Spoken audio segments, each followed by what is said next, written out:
وكأين من دابة لا تحمل رزقها الله يرزقها وإياكم وهو السميع العليم. Bahwasanya Nabi Isa adalah hamba Allah dan Rasulnya. Pertama, Nabi Isa adalah seorang Rasul. Dia sebagaimana Rasul-Rasul. Apa bedanya Nabi Isa dengan yang lain? Nabi Isa diutus sama. Nabi-Nabi sebelumnya juga diutus. Nabi Isa dititipkan oleh Allah kitab suci. Nabi-Nabi sebelumnya juga dititipkan kitab suci. Kalau Tuhan ngapain bawa kitab suci? Paham? Dia bedanya dengan Nabi yang lain apa bedanya? Tidak ada bedanya, sama.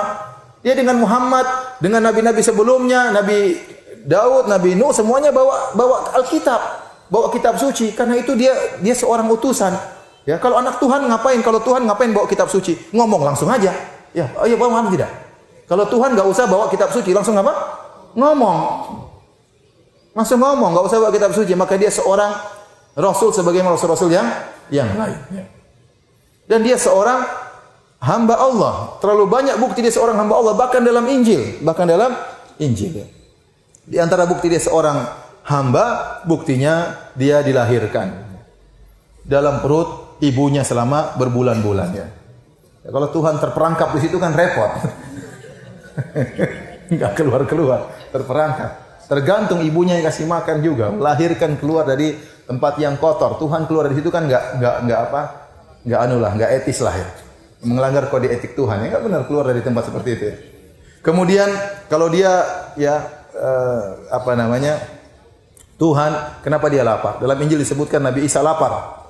Lapar, kemudian dia melihat sebuah pohon dari jauh. Maka dia datangi pohon tersebut, ternyata pohonnya enggak ada buahnya. Maka dia pun kutuk pohon tersebut jadi kering. Ini dalam Injil ya. Ini kan salah, harusnya Tuhan tidak usah lapar pertama. Yang kedua, masa enggak tahu pohon ada buahnya atau tidak? Ya. Paling tidak pakai kacamata jauh atau gimana? Tuhan kan ngerti, masa enggak? Kalau dapat ternyata pohonnya enggak ada buahnya, enggak usah dikutuk. Kun fayakun, berbuah maka berbuah. Kan ngapain dia kutuk pohonnya? Pak? Ini menunjukkan dia bukan apa? Tuhan. Nabi Isa juga pernah dibawa sama muridnya di atas laut, kemudian ombak, sementara dia ketiduran, dibangunkan. Tuhan, guru kami bangun. Mereka tidak pernah panggil Tuhan, mereka panggil guru kami. Dalam Injil disebutkan, guru bangun. Nabi Isa enggak bangun. Bahaya, Tuhan ketiduran. Ya. Kata Allah, la ta'khudhu sinatu wala naum. Adapun Allah tidak tidur dan bahkan tidak ngantuk sama sekali, tidak ada letihnya ya. Nabi Isa dikejar-kejar orang, Nabi Isa ketakutan sampai keluar keringat dari keningnya. Dia ketakutan. Kalau Tuhan masa ketakutan. Kemudian Nabi Isa alaihissalam juga salat dan berdoa. Kalau dia salat kepada siapa? Kalau dia berdoa, masa Tuhan berdoa gimana? Kalau Tuhan aja minta, kita ngapain minta sama Tuhan seperti ini? Uang dia saja minta kepada zat yang lain. Dan dia bukan Tuhan. Tuhan itu tidak perlu, dia diminta, bukan minta. Sementara dalam Injil disebutkan dia berdoa kepada bapaknya, ini enggak benar. Tuhan tidak pantas untuk minta kepada yang lainnya. Ya. Jadi intinya dia adalah manusia. Allah sebut dalam Al-Qur'an, Nabi Isa berkata, kalau mereka mengatakan Nabi Isa adalah Tuhan, buktinya dia bisa ngomong sejak kecil. Itu justru dia bukti dia rasul, bukan sebagai Tuhan. Ya. Dan dia berkata, waktu dia ngomong, dia mengatakan, Inni Abdullah ataniyal kitaba wa ja'alani nabiyya. Sungguhnya aku adalah hamba Allah. Allah berikan kepada aku Alkitab, Injil. Wa ja'alani nabiyya. Allah menjadikan aku seorang nabi. Wa ja'alani mubarakan aina ma kuntu. Allah menjadikan aku berkah dimanapun aku berada. Wa awsani bis salati waz zakati ma dumtu hayya. Dan Allah menyuruh aku untuk salat dan bayar zakat. Ini menunjukkan dia seorang hamba. Kalau Tuhan ngapain salat? Kalau Tuhan ngapain bayar zakat ya? Jadi dia adalah seorang hamba dan bukan Tuhan. Asal muasalnya para hadirin dan hadirat, kerusakan orang-orang Kristen, orang Nasrani, itu gara-gara bid'ah yang dicetuskan oleh Paulus. Jadi Paulus itu, dulu di zaman Nabi Isa tidak disembah. Tidak ada sahabat yang menyembah Nabi Isa. Namun Paulus dia ngaku sebagai seorang rasul dan Tuhannya Nabi Isa. Padahal salah, Nabi Isa seorang rasul, Tuhannya Allah. Sekarang dia rubah, Nabi Isa Tuhannya, dia rasulnya. Gimana ceritanya Paulus ini? Paulus ini bikin bid'ah dia. Ya, di antara bid'ah yang dia bikin agama Nasrani untuk internasional. Padahal Nasrani itu cuma untuk Bani siapa? Israel, sama seperti Yahudi. Makanya orang Yahudi enggak suka dengan agama Nasrani karena agama tersebut dijadikan internasional. Yahudi maunya spesialis, eksklusif buat mereka, tidak ingin jadi agama internasional.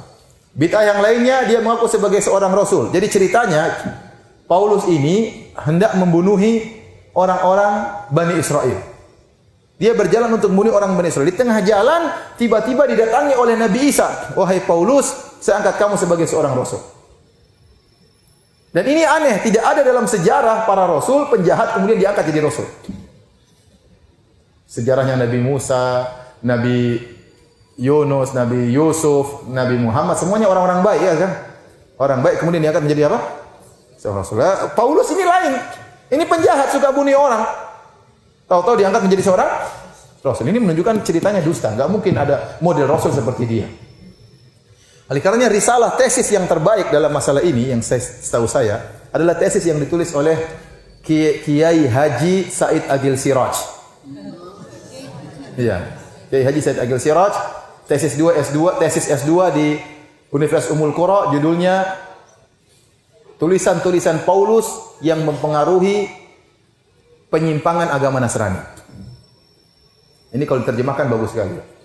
Ya, tulisan-tulisan Paulus dan pengaruhnya terhadap penyimpangan agama Nasrani. Jadi agama Nasrani itu rusak gara-gara Paulus. Di antara bid'ah yang dia cetuskan, bid'ah tentang dosa warisan. Jadi Nabi Adam alaihissalam bersalah, kemudian dosanya diwariskan kepada seluruh keturunannya. Tidak ada seorang pun yang lahir kecuali berlumuran dosa.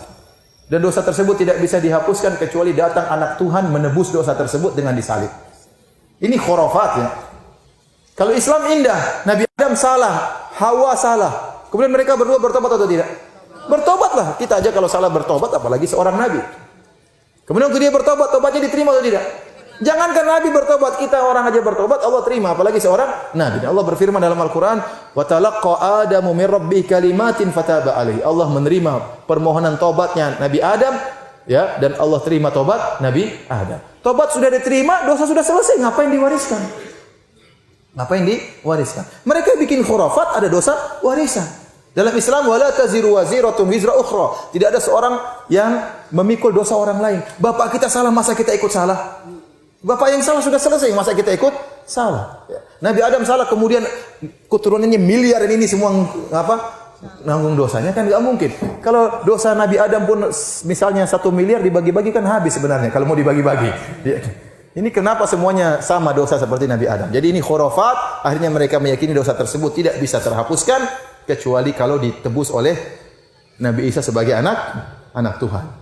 Makanya harusnya konsekuensinya mereka itu berterima kasih kepada orang-orang yang menyalib Nabi Isa.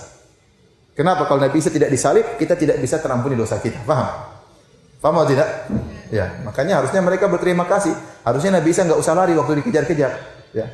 Ini yang saya tunggu-tunggu untuk ditangkap, untuk disalib. Ternyata waktu di Injil disebutkan, dia mengatakan, Ya Ilya lima syabaqtani. Dia mengatakan, wahai bapakku, kenapa engkau tinggalkan aku? Namun yang tidak benar, Nabi Isa tidak pernah disalib. Kata Allah, wa ma qataluhu wa ma salabuhu walakin syubbiha lahum. Mereka tidak pernah membunuh Nabi Isa, mereka tidak pernah menyalib Nabi Isa, tapi ada orang yang akan orang diserupakan Nabi Isa. Jadi Nabi Isa ini tokoh kontroversial. Menurut Yahudi, menurut orang Islam, menurut orang Nasrani. Menurut Yahudi, Nabi Isa anak zina. Maryam berzina dengan pengembala kambing atau siapa, kemudian punya anak siapanya, Nabi Isa. Menurut orang Nasrani, Nabi Isa anak Tuhan. Menurut Islam tidak. Abdullahi wa rasuluh. Hamba Allah dan Rasulnya. Dan ini semua akan terungkap kontroversial ini di akhir zaman, karena Nabi Isa akan turun sebelum hari kiamat. Sebagai seorang hamba dan Rasulnya, bukan sebagai anak Tuhan, sehingga tampak jelas yang benar adalah orang Islam. Taib, wa kalimatu alqa ila Maryam. Bahwasanya Nabi Isa adalah kalimat kun yang Allah berikan kepada Maryam. Mudah bagi Allah untuk menciptakan Nabi Isa tanpa bapak, karena orang Nasrani mengatakan di antara bukti Nabi Isa Tuhan, dia tidak punya bapak karena bapaknya Allah. Kita bilang jangankan Nabi Isa, Adam tanpa bapak dan tanpa ibu lebih hebat daripada Nabi Isa.